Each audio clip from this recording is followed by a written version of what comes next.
Hello friends, welcome back to a next class. आज करने जा रहे हैं फॉर फीचर ऑफ शेयर्स। जैसे कि लास्ट वीडियो में मैंने आपको बताया था कि पिछले सारे टॉपिक्स करें तो ही ये टॉपिक आपको समझ में आएगा। For feature of shares means किसी शेयर होल्डर के शेयर कंपनी ने रख लिए हैं। क्यों? क्योंकि उसने किसी कॉल की पेमेंट नहीं की है। बट शेयर्स ऐसे ही कंपनी फॉरफिट नहीं कर सकती। कंपनी पहले शेयर होल्डर को नोटिस देती है कॉल की पेमेंट का। अगर नोटिस के बाद शेयर होल्डर पेमेंट नहीं करता तो कंपनी उन शेयर्स को फॉरफिट कर लेती है और जितने शेयर्स फॉरफिट हो गए हैं उससे आपकी शेयर कैपिटल रिड्यूस हो जाती है, कम हो जाती है। फॉरफिटेड शेयर्स कैंसिल हो जाते हैं बट जो अमाउंट शेयर होल्डर ने ऑलरेडी पे कर रखी है वो कभी भी शेयर होल्डर को वापस नहीं मिलती। वो अमाउंट पेड अप कैपिटल में ऐड हो जाती है। पेड अप कैपिटल जो कि सब्सक्राइब्ड कैपिटल का पार्ट है और नोट्स टू अकाउंट्स में शो होगी, जो कि पार्ट बनेगा शेयर कैपिटल का बैलेंस शीट में। अब फॉर फीचर को समझने के लिए आपको पहले क्वेश्चन को समझना है। जैसे मेरे पास 1000 इक्विटी शेयर्स थे, ₹10 ईच। पेएबल कैसे थे? 3 on application, 3 on allotment, 2 on first call and balance on second and final call. Second and final call अभी कंपनी ने कॉल ही नहीं की है, तो जो अमाउंट कॉल नहीं की है उसको हम कंसीडर एक बार नहीं करेंगे। फॉरफिटेड शेयर्स में जो शेयर कैपिटल की अमाउंट है वो कितनी होगी? नॉमिनल वैल्यू नहीं होगी, उतनी अमाउंट होगी जितनी कंपनी ने कॉल की थी जब उसने शेयर्स को फॉरफिट किया। अब जैसे अगर शेयर फर्स्ट कॉल के बाद फॉरफिट हुए हैं तो शेयर कैपिटल में अमाउंट जाएगी 3 + 3 + 2 ₹8। तो ये क्वेश्चन क्या है? 1000 equity shares of ₹10 each were forfeited on non payment call. आज तक की सारी एंट्रीज में शेयर कैपिटल क्रेडिट हो रहा था बट फॉर फीचर की एंट्री में कभी भी शेयर कैपिटल अकाउंट क्रेडिट नहीं होता, हमेशा वो अकाउंट डेबिट ही होगा। तो एंट्री क्या होगी? शेयर कैपिटल अकाउंट को आप डेबिट करोगे,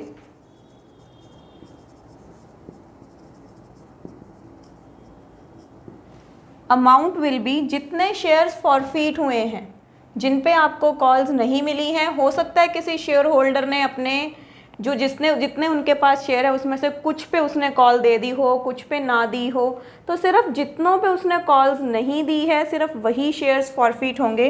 यहाँ पे 1000 शेयर्स फॉरफिट हो रहे हैं बट कॉल्ड अप वैल्यू ₹8 है तो इंटू 8 होगा। इंटू 10 आप नहीं कर सकते क्योंकि रिमेनिंग जो अमाउंट है वो कंपनी ने अभी कॉल ही नहीं की है। अगर तो आपने calls in arrear account maintain किया है तो आपकी not received amount calls in arrears में जाएगी, और अगर आपने calls in arrear account maintain नहीं किया तो जो रिस्पेक्टिव कॉल आपको नहीं आई है सिर्फ वही कॉल यहाँ पे क्रेडिट हो जाएगी। लेट अस सपोज कि फर्स्ट कॉल हमें रिसीव नहीं हुई तो यहाँ पे हम लिखेंगे to equity share first call account 1000 × 2, और जितनी अमाउंट किसी शेयर होल्डर ने पे कर दी है, ऑलरेडी पे कर दी है, जो अमाउंट कंपनी फॉरफिट कर लेगी वो अमाउंट हो जाएगी उसकी पेड अमाउंट, यानी कि ये ₹6। तो ये अमाउंट ट्रांसफ़र हो जाएगी शेयर फॉर फीचर अकाउंट में।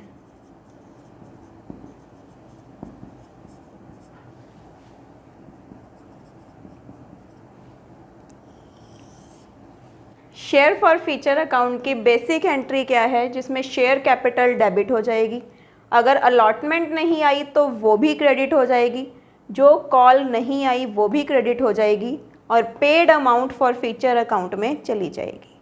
बट अगर हमने calls in arrear account maintain किया है तो जितने भी अमाउंट आपने रिसीव नहीं हुई, चाहे वो अलॉटमेंट है चाहे वो कॉल है, वो सारी अमाउंट टोटल करके एक ही अकाउंट में ट्रांसफ़र हो जाती है जिसको कहते हैं कॉल्स इन एरियर अकाउंट।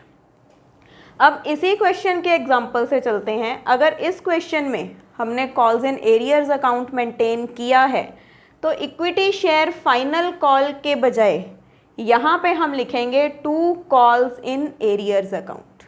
अगर अकाउंट ओपन किया है तो, अगर आपने क्वेश्चन में स्टार्टिंग से he calls in arrear account open नहीं किया है, फिर आप इस एंट्री में कॉल्स इन एरियर अकाउंट को क्रेडिट नहीं कर सकते। कॉल्स इन एरियर अकाउंट को क्रेडिट करना और बहुत सारे अकाउंट्स को क्रेडिट करने में डिफरेंस क्या है कि कॉल्स इन एरियर अकाउंट सभी एरियर्स को इकट्ठे रिप्रेजेंट कर देगा, बेशक वो अलॉटमेंट है, बेशक वो फर्स्ट कॉल है, बेशक वो सेकंड कॉल है।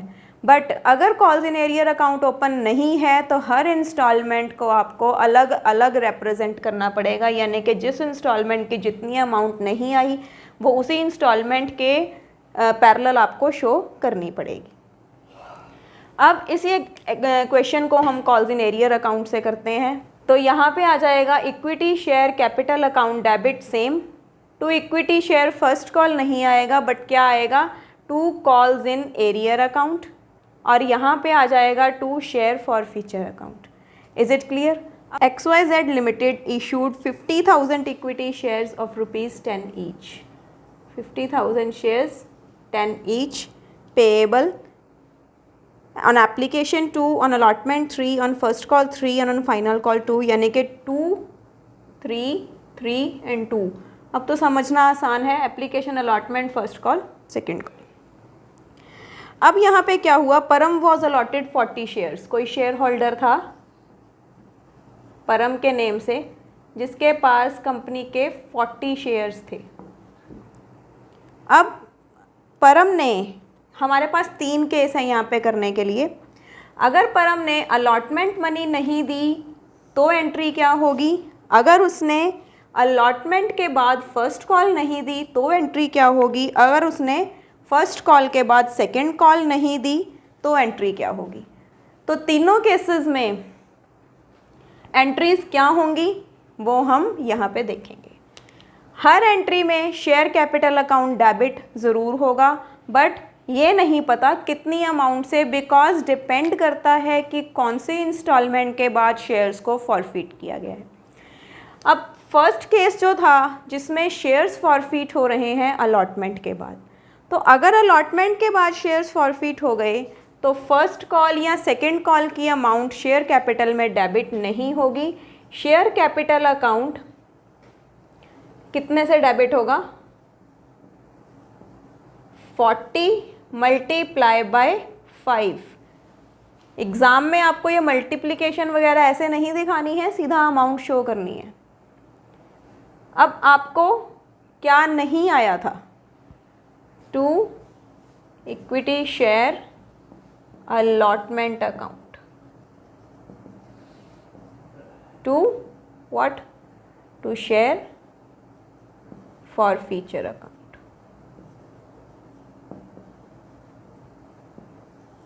सबसे इम्पॉर्टेंट क्वेश्चन है कि आपको शेयर कैपिटल में हमेशा देखना पड़ेगा कि अमाउंट कितनी जाएगी। यहाँ पे 5 क्यों गई, क्योंकि अलॉटमेंट के बाद ही शेयर फॉरफिट हो गए, और जो शेयर ऑलरेडी फॉरफिट हो चुके हैं उन पे आप कॉल कैसे कर सकते हो। तो इसीलिए फॉरफीचर की एंट्री, ये वाली एंट्री जिस स्टेज पे फॉरफीचर हुआ है उसी स्टेज के बाद ये एंट्री पास करनी पड़ेगी। जैसे अलॉटमेंट के बाद अगर शेयर्स फॉरफिट हुए हैं तो अलॉटमेंट के बाद फॉरफीचर की एंट्री पास होगी, उसके बाद फर्स्ट कॉल और सेकंड कॉल की जाएगी। अब अलॉटमेंट में अमाउंट जाएगी 40 मल्टीप्लाई बाय 3 और फॉरफीचर में जाएगी 40 मल्टीप्लाई बाय 2। सेकंड केस कहता है कि Param failed to pay allotment money and on his subsequent failure to pay the first call his shares were forfeited. तो यहाँ पे बहुत क्लियर है कि अलॉटमेंट भी मंगवाई उससे, उसने नहीं दी। फर्स्ट कॉल की गई, उसने वो भी नहीं दी। उसके बाद उसके शेयर फॉरफिट हुए हैं, तो यानी कि फर्स्ट कॉल के बाद आप शेयर्स फॉरफिट करोगे। अब उस केस में एंट्री क्या होगी, share capital account debit, amount आ जाएगी 40 मल्टीप्लाई बाय 8, क्योंकि फर्स्ट कॉल हो चुकी थी, 2 share allotment account 40 into 3, 2 share first call account 40 into again 3 to share forfeiture account.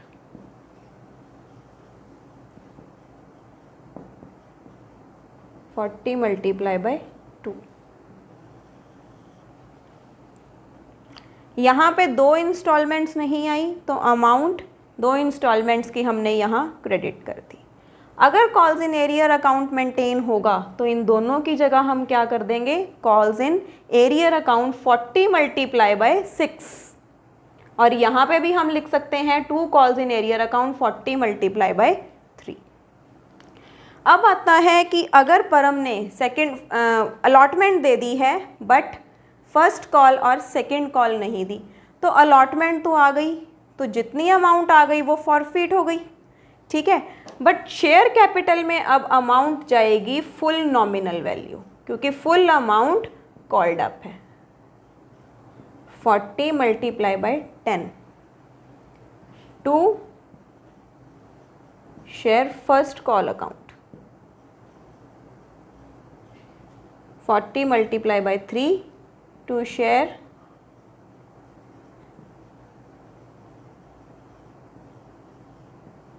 second call account, 40 multiply by 2 to share for future account।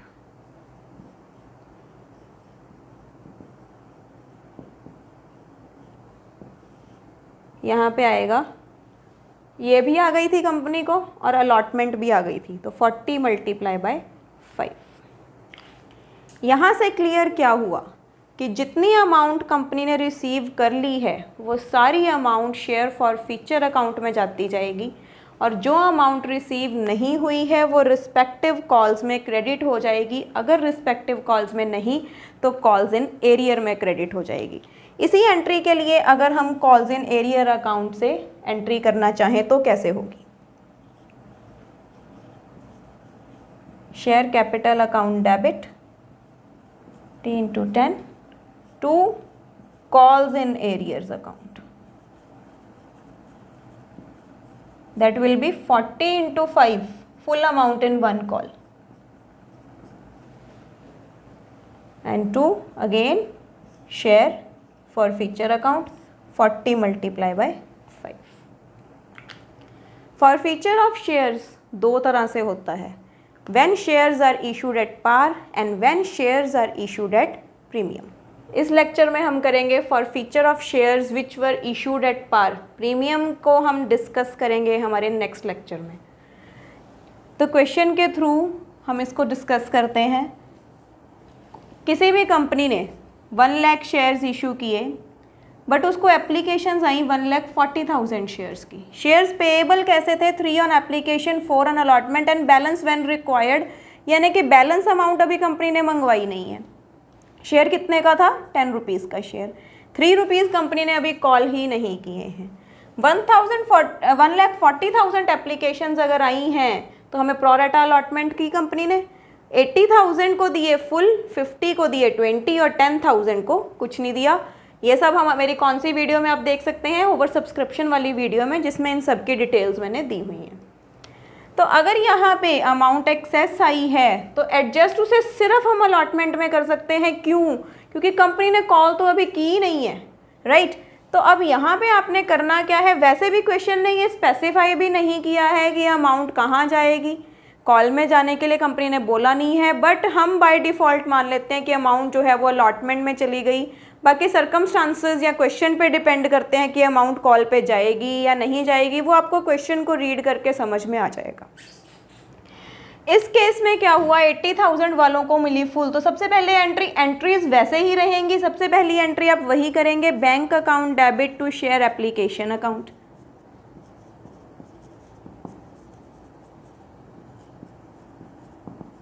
Amount क्या आएगी यहाँ पे, 1,40,000 मल्टीप्लाई बाय 3। अब ये अमाउंट आपको एडजस्ट करनी है, क्यों? क्योंकि एप्लीकेशंस जो हैं वो एक्सेस थी। तो next entry, equity share application account debit to equity share capital account application की अमाउंट वही 140 इंटू 3, यहाँ पे कितनी जाएगी 1 लाख इंटू 3, क्योंकि मेरे पास इतने शेयर्स ही नहीं हैं। 2 equity share allotment account and 2 bank account. मैं अज्यूम कर रही हूँ कि आपको ये एडजस्टमेंट आती है, क्योंकि अगर एडजस्टमेंट नहीं आती तो फॉरफीचर करने का कोई फ़ायदा नहीं है। फिर आप पहले पिछले लेक्चर्स में जाइए और पहले वाली वीडियोस को ध्यान से देखिए। इक्विटी शेयर अलॉटमेंट में अमाउंट कितनी जाएगी, मुझे एक्सेस यहाँ कुछ भी नहीं आया, बट यहाँ पे मुझे 30,000 शेयर्स के हिसाब से 3 रुपीज़ के अकॉर्डिंग 90,000 एक्सेस आया बस। बट इस कैटेगरी की अलॉटमेंट कितने की है 20 इंटू 4 80 की, तो सिर्फ 80,000 ही अलॉटमेंट में जाएगा। ये शेयर्स रिजेक्ट हो गए थे तो इनकी अमाउंट कितनी मैंने रिटर्न करनी है 10,000 इंटू 3 30 प्लस 10 जो यहाँ एक्सेस था 30 प्लस 10 40,000 की अमाउंट रिफंड हो जाएगी। टोटल आप कर सकते हैं, ये कितना था 42, ये हो गया 3 प्लस 380 प्लस 40 4,20,000, यानी कि 4,20,000 दोनों साइड्स इक्वल। अब क्वेश्चन क्या कहता है कि एक शेयर होल्डर था जिसको 1000 शेयर्स जिसने अप्लाई किए थे उसको 1000 ही अलॉट हुए, उसने अलॉटमेंट मनी नहीं दी, तो यानी कि ये जो है शेयर होल्डर ये इस कैटेगरी का हुआ, फुल वाली कैटेगरी का। अब हम क्या करेंगे, अब पहले अलॉटमेंट कॉल करेंगे।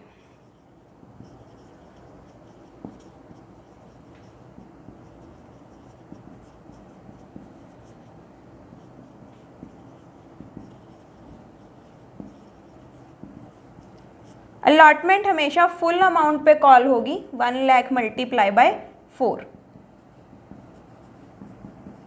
बट 80,000 ऑलरेडी रिसीव्ड है, तो एंट्री क्या होगी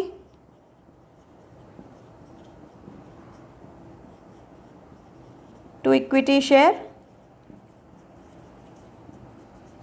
अलॉटमेंट अकाउंट। 4 लाख में से 80,000 ऑलरेडी रिसीव्ड है, तो ये अमाउंट बन जाएगी 3,20,000 की।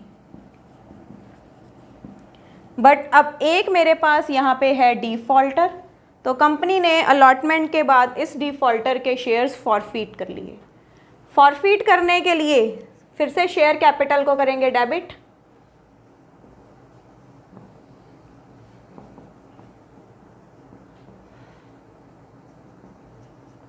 वन 1000 मल्टीप्लाई होगा कॉल्ड अप अमाउंट तक 3 + 4 7। अलॉटमेंट नहीं आई, फुल अलॉटमेंट ही नहीं आई क्योंकि एडजस्ट उसकी कोई भी अमाउंट आगे नहीं हुई थी, शेयर होल्डर टॉप कैटेगरी का था। 2 equity share allotment account, that's going to be 1000 multiply by 4।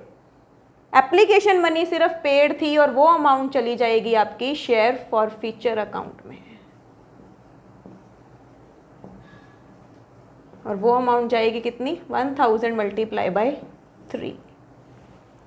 Hopefully आपको ये पॉइंट अच्छे से क्लियर हो गया होगा।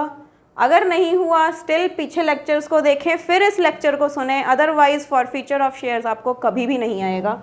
नेक्स्ट लेक्चर में हम डिस्कस करेंगे forfeiture of shares which were issued at premium. Until then keep studying.